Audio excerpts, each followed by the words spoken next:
오늘 저희들에게 주시는 하나님의 말씀 보도록 하겠습니다. 구약 성경 시편 46편 5절 한 절 말씀입니다.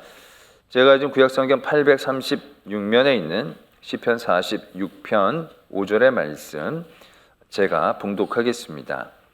하나님이 그 성중에 계심에 성이 흔들리지 아니할 것이라. 새벽에 하나님이 도우시리로다. 아멘. 하나님의 말씀입니다. 오늘 말씀은 하나님께서 우리와 함께 하신다는 것이 우리에게 얼마나 또 큰 은혜의 자리를 제공해 주시는 것인지 적고 있습니다. 오늘 우리 읽지는 않았지만 우리 7절과 11절 두 절 말씀에 걸쳐서 오늘 우리에게 이렇게 가르쳐주고 계십니다. 만군의 여호와께서 우리와 함께 하시니 야곱의 하나님은 우리의 피난처시로다 라고 적고 계십니다. 하나님이 우리와 함께 하신다는 것은요, 우리에게 피난처를 제공해 주시는 놀라운 은혜라는 것을 적고 계십니다. 여러분 재난 영화 이런 영화를 이제 떠올려 보시면 그 영화의 대부분의 그 줄거리나 중심된 소재는 대부분 얼마나 안정된 피난처를 향하여 가는가, 피난처에 도달하는 어떤 여정들, 피난처를 깨달아가는 여정들, 그런 소재들을 주로 다루고 있는 것들을 우리가 떠올릴 수 있을 것입니다. 그만큼 재난과 환난의 자리에서 피난처, 온전한 피난처라는 것은 정말로 놀라운 은혜가 아닐 수 없다, 그렇게 저희들이 생각해야 한다는 것입니다. 우리들의 지금의 삶의 자리 어떻습니까? 지금 우리나라는 남과 북으로 갈려져 있습니다. 휴전 상태입니다. 언제 전쟁이 일어나도 이상할 것이 없는 그런 나라에 우리가 살고 있습니다. 이런 가운데 여러분들 집에 방공호 하나씩들 다 파놓고 계시지요? 아니 무슨 깡으로 방공호도 없이 사신다고. 방독면 가족 개수대로 하나씩들은 다 두고 계시지요? 참 여러분들 담대하십니다. 이런 위기 가운데 우린 피난처가 있어야 되는 겁니다. 언제 어떻게 뭐가 일어날지 알 수가 없지 않습니까? 기상 이후 이변으로 얼마나 앞으로의 일들이 우리가 가늠할 수 없는 그런 상황들이 있겠습니까? 또 우리의 노후의 여러 가지 문제 혼란 가운데 여러분들 얼마나 잘 대비해 놓고 얼마나 완벽한 피난처를 준비해 놓고 계십니까? 이래저래 생각해 보면 정말 우리가 해야 할 것들이 밑도 끝도 없는 겁니다. 그런데 하나님께서는 우리에게 말씀하시는 거예요. 내가 너희와 함께 한다는 것은 너희에게 완벽한 피난처가 제공되고 있다는 것을 의미한다는 것이지요. 동화 중에 아기 돼지 삼형제라는 동화가 있습니다. 엄마 돼지가 셋 형제를 독립시키기 위해서 집에서 내어 쫓습니다. 알아서 집 짓고 살라고 이제 아기 돼지 삼형제를 내어 쫓습니다. 세 명이가 아니라 세 마리서 길을 걷다가 큰형은 게으름을 잘 부리는 친구였던 것 같습니다. 너무 더 가기가 귀찮은데 보니까 집도 많고 자기가 생각하기에는 햇볕만 가리면 충분히 좋은 집이 되지 않겠나 생각을 한 거죠. 그리고 집을 짓습니다. 아주 간단하게 뚝딱뚝딱 아주 지어 버리죠. 그리고 그 안에 쏙 들어가서 쉬고 있습니다. 길을 떠나는 둘째, 셋째가 너무 안타까워 보이죠. 뭐 그렇게 집이 중요하다고 햇볕만 가리면 되지. 안타까워합니다. 둘째는 길을 걷다가 언덕에서 과일이 많이 맺힌 나무들이 있는 숲을 발견하거든요. 여기다 집을 지어야겠다 생각을 합니다. 그리고 주변에는 나무를 모아다가 햇볕하고 바람만 막으면 됐지 따로 다른 게 필요하겠나 싶어서 나무로 집을 짓습니다. 근데 셋째는 튼튼한 집을 짓고 싶어서 벽돌로 집을 짓기 시작합니다. 벽돌을 구워서 집을 짓기 시작하는데 큰형과 둘째 형이 와서 참 안타까워하죠.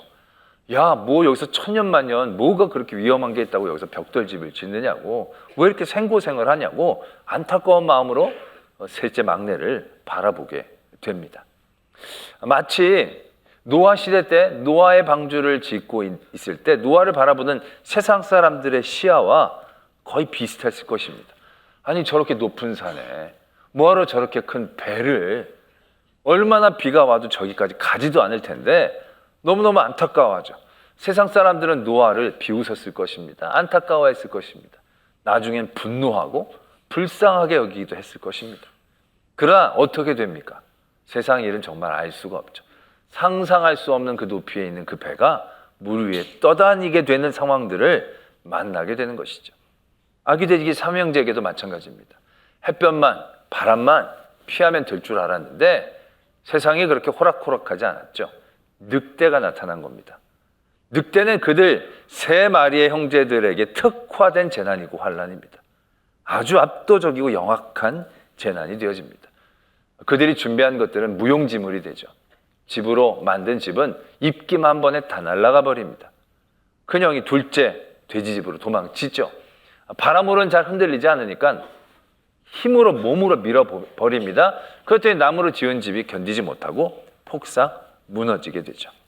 그러나 셋째 집은 어떻겠습니까? 아무리 바람을 불어도 흔들리지 않고 몸으로 밀어도 움직이지 않고 불을 붙여도 불이 붙지 않고 결국 늑대는 참다 못해서 보니까 굴뚝이 하나 보이는 거예요. 그래서 굴뚝 안으로 들어가서 돼지를 잡아먹으려고 했는데 이미 셋째가 알고 그 밑에다 불을 떼놓고 물을 끓이고 있어서 늑대가 그 물에 완전히 화성을 입어서 다시는 도망가서 돌아오지 않았다.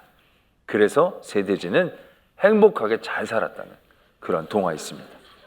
지금 웃어주신 여러분들에게 큰 복이 임할 줄로 믿습니다. 별로 웃기지도 않는데 웃어준 것 저에게는 아주 큰 힘인 줄로 믿습니다. 우리의 인생도 이와 같다라는 것입니다. 우리가 우리의 환난의 양을 어떻게 가늠할 수 있겠습니까? 나름 준비한다고 하지만 이 세상에서 온전한 피난처는 찾기 어려울 것입니다. 그러나 하나님은 그 모든 환난과 재난 가운데 우리의 완벽한 피난처가 되어주실 수 있는 유일한 하나님이시다라는 것을 말씀은 적고 계신다는 거죠. 오늘 2절과 3절에 보면 땅이 변하든지 산이 흔들려 바닷 가운데 빠지든지 바닷물이 솟아나고 뛰놀든지 그것이 넘침으로 산이 흔들릴지라도 우리는 두려워하지 않겠다. 하나님이 제공하시는 피난처는 이런 모든 것들을 뛰어넘는 피난처라는 사실입니다. 여러분 요즘도 보면 아까도 말씀을 드렸지만 그런 전쟁에 대비해서 깊이 벙커를 만들어 놓고 사는 그런 분들의 얘기들을 종종 듣곤 합니다. 근데 여러분 아무리 깊게 파고 튼튼하게 만들어도요 땅이 흔들리면 감당할 수가 없는 겁니다. 땅이 흔들리는데 강도 6, 7, 8 내진 설계 그 정도 한다고 하지만 땅이 갈라져서 산이 완전히 바닷 가운데 빠지듯이 갈라지고 흔들리는 그러한 지진과 흔들림 가운데 버텨낼 이 땅의 구조물들은 아무것도 없을 것입니다.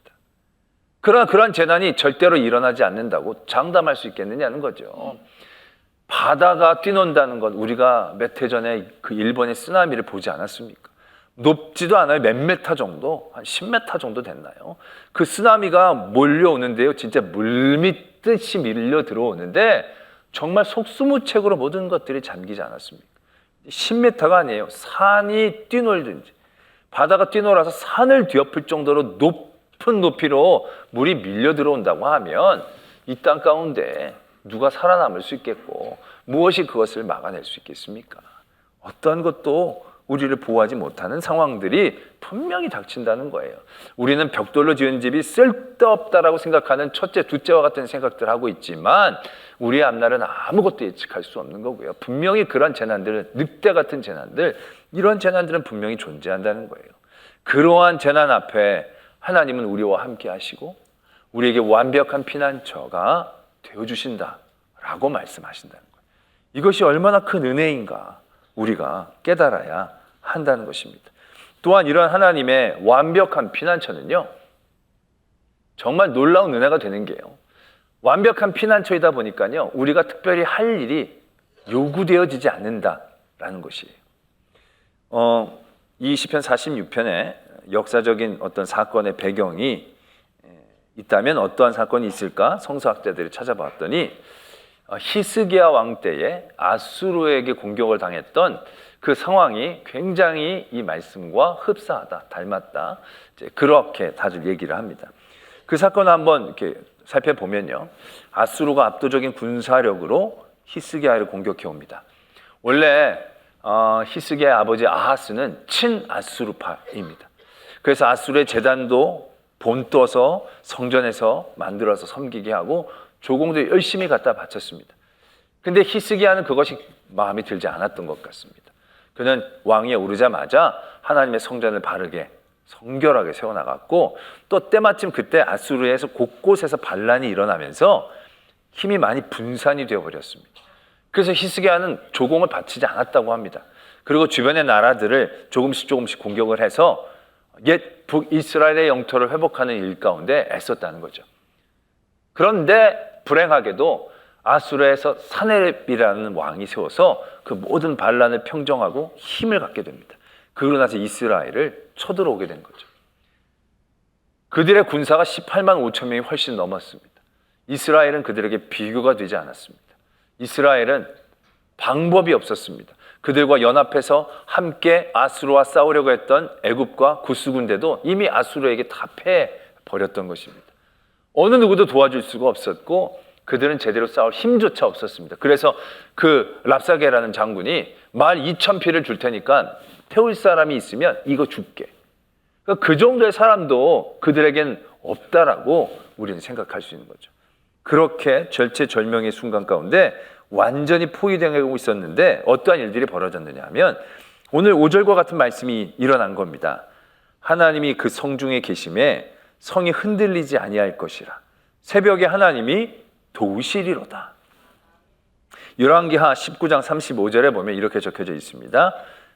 이 밤에 여호와의 사자가 나와서 아수르 진영에서 군사 18만 5천 명을 친지라. 아침에 일찍이 일어나 보니 다 송장이 되었더라. 히스기야와 이스라엘이 한 건 자고 일어난 것뿐이에요. 근데 하나님이 그 성중에 계시고 성중에 함께 하시니까 그 절체절명의 위기 가운데에서 히스기야가 활을 쏜 것도 아니고 창을 던진 것도 아니고 돌멩이를 던진 것도 아니고 지키느라고 밤을 샌 것도 아니에요. 솔직히 그대로 있었어요. 별로 한 게 없었어요. 근데 하나님이 하나에서부터 열까지 전적으로 진행하시고 계획하시고 이루셨다. 이게 하나님이 우리의 피난처가 되어주시는 그런 아주 전형적인 모델이다라는 것을 오늘 말씀은 우리에게 보여주고 계신다는 겁니다. 하나님은 완벽한 피난처예요. 그 완벽한 피난처에서 우리가 더 보탤 일들은 없는 거예요. 아수르는 그렇게 몰려왔지만 창 한 번 던지지 못했고 활 한 번 쏘지도 못했다는 거예요. 방패를 그 성을 향하여 쳐들어 보지도 못하고 하나님이 임재하시고 계획하시고 주관하시니까 하루아침에 그 많은 사람들이 송장이 되어진 것을 말씀은 분명히 적고 있다는 거죠. 이스라엘 민족이 홍해 앞에 섰을 때도 마찬가지입니다. 이스라엘이 한 게 뭐가 있습니까? 아무것도 한 게 없습니다. 뭐 몇 명의 별동대가 애국군의 진격을 저지한 것도 아니에요. 그들은 그냥 아무것도 할 게 없었어요. 할 수 있는 것도 할 줄 아는 것도 없었어요. 근데 하나님이 그들의 보호자가 되고 피난처가 되어 주시니까 하나님이 하나에서부터 10까지 다 계획하시는 거예요. 바다를 열어주시고 구름 기둥을 보내 애국 군대를 저지시키시고 다 건너고 난 다음에 애국 군대를 다시 바닷속으로 끌어들이셔서 다시 바다를 메꾸시고 그래서 그들을 다 이스라엘 앞에서 쓰러지게 하시고 하나님이 다 하신 거예요. 완벽한 피난처는 결국 이러한 은혜를 우리에게 주고 있다라는 사실들을 우리에게 분명하게 얘기하고 계신다라는 것이에요. 오늘도 보면 문나라가 떠들고 막 이랬는데 하나님이 소리 한번 내리시니까 땅이 녹는 거예요. 우리가 아무리 애써봐야 소용이 없는 거예요. 하나님은 우리의 피난처가 되어주실 때 완벽한 피난처가 되어주신다는 것을 우리가 분명히 아셔야 한다는 거예요. 때문에 우리가 하나님 앞에 피하고 하나님이 나의 피난처가 되어주신다고 할 때 유의해야 할 한 가지가 있어요. 그게 바로 뭐냐? 아무것도 하면 안 돼요. 가만히 있어야 돼요. 왜? 완벽한 피난처니까 다 해주시니까 쓸데없이 할 필요 없다는 거예요. 아니 벽돌집에 들어가 있는 돼지들이 뭐 할 게 또 있습니까? 벽이 무너질까 봐 붙잡아 놓고 있을 필요도 없어요. 왜? 벽은 이미 단단해요. 모든 바람과 모든 입김과 불을 막아낼 수 있는 게 다 있는 거예요. 굳이 그걸 붙잡고 있을 필요가 없다는 얘기죠. 마찬가지예요. 우리가 하나님의 피난처 안에 있다? 우리가 할 게 없다는 걸 의미하는 거예요. 가만히 있으라. 라는 것을 의미하는 거예요. 그래서 오늘 10절 말씀에도 보면 46편 10절에 이르시기를 너희는 가만히 있어라 라고 말씀하고 계시는 거예요. 자, 이렇게 얘기하시면, 말씀을 들으면 이런 생각 하실 거예요. 너무 무책임한 얘기 아니냐고. 우리들도 주변에 보면 문제가 있는데 기도만 합니다. 막 속 뒤집힐 때가 있잖아요. 지금 가족은 굶어가는데 나가서 구걸을 하든 뭐 도적질은 안 되지만 뭘 하든 해든 뭔가 그 문제와 환란을 해결하기 위해 애쓰고 힘써야 되지 않느냐. 그런데 하나님이 나의 피난처이십니다. 아무것도 하지 말고 가만히 있으라고 그랬습니다. 그래가지고 눈만 멀뚱멀뚱 가만히 뜨고 있으면 이거 게으름 아니냐, 이거 회피 아니냐, 이래가지고 문제가 진짜 해결되겠느냐, 이런 답답한 마음을 우리가 가질 때가 있다는 거예요. 주변에 그런 분들을 보면 정말로 막 너무 안타깝고 속이 뒤집히는 경우들도 적지 않았다는 거죠. 그러나 우리가 분명히 생각해야 할 것이 있습니다. 우리가 하나님이 우리의 피난처가 되고 그 피난처에 우리가 가 숨을 때에, 그 피난처의 보호를 받을 때 가만히 있는 것이 더 쉬워 보이고 가만히 있는 것이 더 게을러 보이고 회피하는 것 같아 보이지만요, 여러분, 가만히 있는 것이 제일 힘든 일일 수가 있다는 겁니다. 가만히 지켜보는 게 우리가 하기 제일 어려운 일 중에 하나일 수 있다라는 것. 우리가 뭘 안 해서 문제가 아니라 뭘 해서 문제가 될 때가 훨씬 더 많이 있다라는 것을 깨닫게 되어진다는 거죠. 아까 히스기야의 전쟁, 아까 얘기를 드렸는데, 솔직히 그 포위를 당하면서 하나님의 도우심을 받기 이전에 한 번의 전쟁이 더 있었습니다. 1차 침공이 있었어요. 이건 2차 침공이었던 거예요. 1차 침공 때 이 아수르가 이스라엘을 징벌하기 위해 공격해 들어옵니다. 여러 유다의 성들을 함락하며 예루살렘을 옥죄오기 시작합니다. 그래서 히스기야가 어떻게 했느냐면 아수르 왕에게 사람을 보냅니다. 사신을 보내서 이렇게 얘기합니다. 내가 범죄했습니다. 내가 잘못했습니다. 한 번만 봐주십시오. 내가 무엇을 시키든 내가 다 하겠습니다. 그러니 제발 더 이상 내려오지만 마십시오. 부탁을 합니다. 그랬더니 아수르 왕이 금 30달란트, 은 300달란트를 내라 얘기합니다. 보니까 엄청난 양이지만 못할 양은 아니었던 것 같아요. 그래서 히스기야가 여호와의 성전과 왕국 곳간에 있는 은을 다 모읍니다. 그리고 금은 벽에 있는 금까지 다 긁어냅니다. 기둥에 입힌 금까지 다 긁어냅니다. 그래서 아주 탈탈 털어서 아수르 왕에게 드립니다. 그랬더니 아수르 왕이 물러나지요.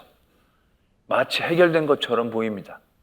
그러나 그건 해결이 아니었어요. 아수르 왕은 또 그 다음에 금방 그 다음 절에 쳐들어왔다는 거예요. 저는 생각해 봅니다. 괜히 은 300달란트, 금 30달란트만 준 거 아닌가 싶은 거예요. 아니, 그때 아예 가만히 하나님 앞에 이 어쩌면 좋습니까? 살려달라고 했으면 이미 이 사건이 그때 일어났더라고 한다면 금은 아낄 수 있었을 터인데, 괜히 그때 뭔가 자기가 하려고 애쓰고 나서다가 금만, 은만, 성전에 덮여있는 것만 뺏긴 게 아닐까라는 생각들을 해보게 되는 대목이다라는 거죠. 예레미야에서도 보면 그런 사건이 있습니다. 남유다가 다 망하고 포로로 다 끌려갔어요. 몇 명만 그 고향 땅에 남겨놨어요. 그 중에 예레미야도 그 이스라엘 땅에 남아 있었습니다. 근데 그 남아있는 사람들끼리 반란이 있어가지고 그 반란을 일으킨 사람들이 주둔하고 있던 바벨론 군사들을 죽여버린 거예요. 근데 나중에 이 반란이 어느 정도 평정은 되었습니다. 평정이 되고 나서 남아있는 사람들이 두려워하기 시작하는 겁니다. 왜? 주둔하에 있던 이 바벨론 군사들을 죽였으니까 분명히 보복이 있을 것 같은 그런 두려움이 있는 거죠. 그래서 예레미야에게 묻습니다. 하나님 앞에 꼭 좀 한번 물어봐 달라고. 우리가 여기 있는 게 좋은지 도망가는 게 좋은지 한번 꼭 좀 물어봐 달라고 부탁을 합니다. 그래서 예레미야가 하나님 앞에 간절히 기도했더니 하나님이 응답을 주십니다. 어떻게 응답을 주시느냐면 도망가지 마라. 그냥 여기 있어라. 너희들이 애굽으로 도망가면 칼이 따라가고 기근이 따라갈 것이다. 너가 여기가 있으면 내가 너희를 보호할 것이다. 하나님이 분명히 응답을 주셨어요. 그래서 예레미야가 사람들에게 얘기합니다. 하나님이 도망가지 말래요. 도망가면 다 쫓아간다고. 그 영원한 피난처가 되지 못한다고. 그냥 여기 있으면 하나님이 보호해 주신다고. 예레미야가 그렇게 얘기를 했어요. 그랬더니 그 사람들이 뭐라고 반응하냐면 거짓말하지 말라. 네 그 종인 바룩이 너를 지금 부채질해서 우리가 그냥 여기 남아서 우리가 벌을 받게 하려고 네가 거짓말을 하는구나. 아니 분명히 응답받아서 원해서 기도하고 응답받아서 알려줬는데도요, 이 사람들이 그걸 받아들이지를 못하는 거예요. 왜? 가만히 있을 수 없을 정도로 두려웠으니까. 그 땅에 계속 남아있는 자체가 그들에게 너무 견딜 수 없이 두려웠으니까. 금방이라도 그들을 쳐들어올 것 같은 바벨론의 그 공포감 가운데 그들에겐 아직 여지가 있었거든요. 뭔가 선택할 여지, 도망갈 여지가 그들에게 조금이라도 남아있었을 때 그들은 하나님이 함께 하시고 하나님이 도와주신다는 말 자체를 받아들이지 못하는 거예요. 왜? 아직 우리가 해볼 만한 게 있으니까. 아직 해볼 길이 남아있으니까. 그래서 결국 그들이 예레미야까지 붙잡아가지고 애굽으로 도망가 버립니다. 그리고 나서 그들의 소식들은 끊어지게 됩니다. 하나님께서 분명히 가만히 있으라고 얘기했어요. 그런데 가만히 있는 거 쉬울 것 같지요? 가만히 있는 게 쉽지가 않다는 겁니다. 여러분들도 환난이나 문제를 만났을 때 하나님에게 피난처가 되어달라고, 내 보호자가 되어달라고 하나님 앞에 간절히 간구하며 하나님 앞에 나가지만 여러분들 하나님의 품에서 여러분들은 어떻습니까? 가만히 있기가 쉽습니까? 그게 쉽지 않아요. 여러분들을 휘감싸는 두려움들은요, 뭐라도 해야 할 것처럼 여러분들을 정말 밀가부르듯이 여러분들을 흔들 거예요. 가만히 있으면 되겠는가? 내가 조금이라도 여지가 있고 조금이라도 힘이 남아있으면 어떻게든 그것을 먼저 해보려고 했으려고 우리가 땀 빼고 힘 뺄 때가 정말로 많이 있다는 거예요. 근데 여러분, 그래서 여러분들이 해결한 일들이 있느냐는 거예요. 아까 히스기야도 정말 탈탈 털어서 금은 다 모아서 아수르 왕에게 줬습니다. 아수르 왕이 물러갔어요. 그래서 뭔가 해결되는 것처럼 보여지지만 그게 해결이에요? 아니에요. 연기시킨 것뿐이에요. 근본적으로 아수르가 해결된 게 아니에요. 그냥 잠시 그들이 공격해왔던 그 때만 모면했던 것뿐이에요. 해결을 한 게 아니에요. 만약 이스라엘이 애굽 군대가 뒤에 쫓아왔을 때 힘 모아가지고 싸워서 한번 이겼다고 그게 해결이 될까요? 아니에요. 애굽은 다시 전열을 가다듬고 또 계속 끊임없이 쫓아왔을 거예요. 그런데 왜 하나님이 가만히 있으라고 하느냐? 하나님이 피난처 되어 주셔서 하시는 모든 역사는요, 완벽한 해결책이기 때문에 그래요. 오늘 말씀에도 보면요, 9절과 10절에 보면, 8절과 9절에 보면 이렇게 적혀져 있어요. 여호와 행적을 볼지어다. 그가 땅을 황무지로 만드셨도다. 그가 땅끝까지 전쟁을 쉬게 하시며 활을 꺾고 창을 끊으며 수레를 불사르시는도다. 하나님은 지금 1승을 얘기하고 계시는 게 아니에요. 우리가 문제와 환난 가운데 1승을 거두는 일에 대하여 말씀하고 계시는 게 아니라 그 싸움과 전쟁을 사라지게 하는 것을 의미하고 계시는 거예요. 히스기야가 한 번 아수르에게 이겼으면 끝났나요? 아니, 끝나지 않았을 거예요. 또 쳐들어왔을 거예요. 그런데 그들이 가만히 있었을 때 하나님이 친히 앞장서 아수르의 18만 5천 명을 죽게 하시니까 그 다음부터 아수르는 다시는 내려오질 못했어요. 아수르는 다시 이스라엘을 괴롭히지 못했어요. 애굽 군대를 홍해에 수장시켰을 때 이스라엘이 40년 광야의 세월 가운데 애굽의 이응자도 나타나지 않았어요. 그들이 쫓아오질 못하게 하시는 거예요. 문제의 근원을 해결하시는 거예요. 그것이 피난처 되시는 하나님의 일의 방법인 거예요. 1승이 아니라 평화를 주시는 거예요. 전쟁을 쉬게 하고 모든 무기들을 꺾어버려 주시어 다시는 전쟁이 일어나지 않는 그곳으로 피난처 되신 하나님은 우리를 품고 인도하고 싶어 하신다라는 것이에요. 그러나 우리는 그것을 기다리지 못할 때가 너무 많아요. 하나님이 그때까지 견디지를 못하며 우리 남은 힘으로 뭔가를 알량한 힘으로 뭔가를 하려고 할 때가 많아요. 그때 해결한 거 맞습니까? 아니에요. 한번 보세요. 끊임없이 또 비슷한 문제들이 나를 찾아오고 다윗이 지난주에도 말씀을 드렸을 때 그가 사울을 죽일 수 있는 기회가 있었잖아요. 그 환난과 문제를 끝낼 수 있는 자기의 기회가 생긴 거예요. 그런데 다윗이 가만히 있었어요.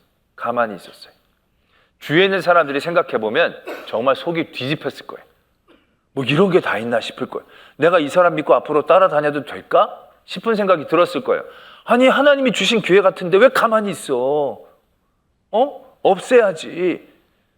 그래서 그냥 가만히 있었더니 나중에 어떻게 됩니까? 사울이 막 회개해가지고 막 다 끌어안고 다시 복귀. 아니에요. 그 뒤에도 고생 많이 했어요. 아마 다윗도 내가 그때 괜히 살려줬나? 괜히 가만히 있었나? 그렇게 후회하는 그런 경우들도 없지 않아 있었을 거예요. 그러나 나중엔 어떻게 됩니까? 만약 그때 다윗이 사울을 자기 손으로 죽였으면요, 사울의 원수는 끝낼 수 있을지 모르겠지만 사울의 자녀들, 사울을 사랑했던 사람, 사울의 신하들은 또 다른 원한 관계로 다윗과 얽히는 거예요. 그런 문제가요, 끊임없이 그를 따라오게 되는 거예요. 그런데 다윗이 가만히 하나님이 하시는 일들을 기다릴 수 있었을 때 어떻게 됩니까? 왕위를 뺏어온 게 아니에요. 사람들이 와서 왕이 되어달라고 그를 세워줍니다. 그렇게 됐을 때 어떻게 됩니까? 다윗의 가문은 영원히 왕의 자리에 있게 되어지는 놀라운 은혜를 누리게 된다는 것을 우리는 분명히 떠올릴 수 있어야 한다는 것입니다. 우리와 함께 하시는 하나님, 우리의 피난처 되어 주시는 하나님은 이를 그렇게 해결해 주시는 분이에요. 그러한 피난처가 되어 주시는 하나님이신 거예요. 그렇기 때문에 우리가 정말 유의해야 할 것, 하나님의 피난처 안에 있을 때 가만히 있어야 한다는 거예요. 가만히 있으려고 애써야 한다는 거예요. 막 두려움 가운데 안절부절할지라도 가만히 있어야 된다는 거예요. 그러면 정말 아무 짓도 안 하고 가만히만 있으면 되느냐? 그건 아니에요. 오늘 말씀에 보면 우리가 해야 할 것들이 몇 가지로 적혀져 있어요. 첫 번째는 두려워하지 말아야 돼요. 두 번째는 와서 여호와의 행적을 볼지어다. 8절에 그렇게 적혀져 있어요. 그리고 10절에 너희는 가만히 있어 내가 하나님 됨을 알지어다. 두려워하지 말고 가서 봐야 되고 하나님 됨을 알아야 되는 거예요. 세 개처럼 보여지지만 솔직히 세 개도 우리가 할 게 별로 많지는 않아요. 하나에 집중돼 있어요. 그게 바로 뭐냐면 보는 거예요. 보는 거.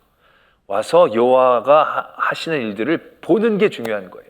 솔직히 두려워하지 말라라고 말씀하시지만 두려워하지 않는 건 쉽지 않아요. 히스기야도 두려워했어요. 뭐 편안하게 누워 자고 일어난 건 아니에요. 히스기야도 분명히 무서웠어요. 두려워서 그거 굉장히 공포심에 떨었을 거예요. 그래서 그 사람들에게 애원했어요. 그렇게 하지 말라고 제발. 그러나 그럼에도 불구하고 중요한 건요, 두려움 가운데서도 그 두려움이 하나님을 바라보는 에너지로 바뀌고 있어요. 히스기야는 그 두려움 가운데서도 더 하나님을 간절히 바라보며 부르짖는 일 가운데 그 두려움을 사용하고 있는 거예요. 그럴 때에 그가 하나님이 하신 일들을 보게 되는 거죠. 결국 보는 게 중요한 거예요. 두려움은요, 솔직히 가장 큰 미혹됨이 우리의 시선을 하나님께로부터 빼앗는 거거든요. 베드로가 물 위를 걷는 예수님을 보면서 걷게 나 좀 불러달라고 오라고 얘기를 했을 때 베드로가 물 위를 걸어갑니다. 근데 말씀이 어떻게 적혀져 있냐면 무서워 바람을 보는지라. 두려워서 바람을 보는 거예요. 두려움은요, 우리의 시선을 두렵게 하는 존재 가운데 빼앗는 그런 미혹됨이 있어요. 그런 가운데 우리가 두려워하면 그 두려운 문제 가운데 늘 빠지잖아요. 그 가운데에서 우리는 그 두려움을 하나님께 더욱더 집중할 수 있는 에너지로 바꿔내야 한다는 거예요. 결국 예수 그리스도를 바라보는 게 온전한 피난처에서 주의 전적인 권능을 경험할 수 있는 유일한 길이다라는 사실들을 우리는 분명히 기억해야 한다는 것입니다. 굉장히 마른 십장. 보기만 하면 되는 것. 그러나 세상은 우리의 시선을 빼앗고자 너무 애를 쓸 것입니다. 늑대를 보내고 풍랑을 보내고 바람을 보내고 앗수르를 보내서 우리의 시선을 빼앗을 것입니다. 그런 모든 미혹된 자리에서 우리의 피난처, 완벽한 피난처 되신 하나님을 바라보는 그 눈을, 그 눈빛을, 눈 초점을 잃지 않고 늘 하나님께로 나아갈 때 오늘 시편 46편에 온전히 완벽하게 우리를 보호하시고 우리를 이끌어 주시는 하나님의 그 은혜의 자리에 서게 되는 저와 여러분들이 되어질 줄로 믿습니다. 기도하겠습니다. 오늘 말씀을 묵상하며 나의 삶에 피난처 되신 하나님을 더욱더 바라보기 원합니다. 조금 남아있는 내 힘, 내 방법에 의지하지 않게 하시고 온전히 하나님을 바라봄으로 완벽하게 해결해 주시는 하나님의 은혜의 자리에 서게 하여 주시옵소서. 하나님은 우리의 피난처시요 힘이시니 환난 중에 만날 큰 도움이시라. 그러므로 땅이 변하든지 산이 흔들려 바다 가운데 빠지든지 바닷물이 솟아나고 뛰놀든지 그것이 넘침으로 산이 흔들릴지라도 우리는 두려워하지 아니하리로다. 아버지 하나님, 우리와 함께 하시고 지키시고 감사합니다. 모든 삶의 피난처 되신 하나님을 찬양하고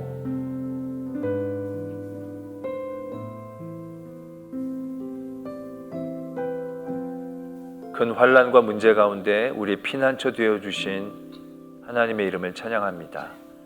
그러나 그 피난처에 있다라고 하면서도 우리는 우리의 힘과 뜻 내려놓지 못하고 하나님의 온전한 은혜를 누리지 못하는 어리석음 가운데 있음을 고백하오니 하나님, 우리로 깨달아 온전하고 완벽한 피난처 되신 하나님의 품에 있는 저희들 되게 하여 주시옵소서. 믿사오며 예수 그리스도의 이름으로 기도드립니다. 아멘.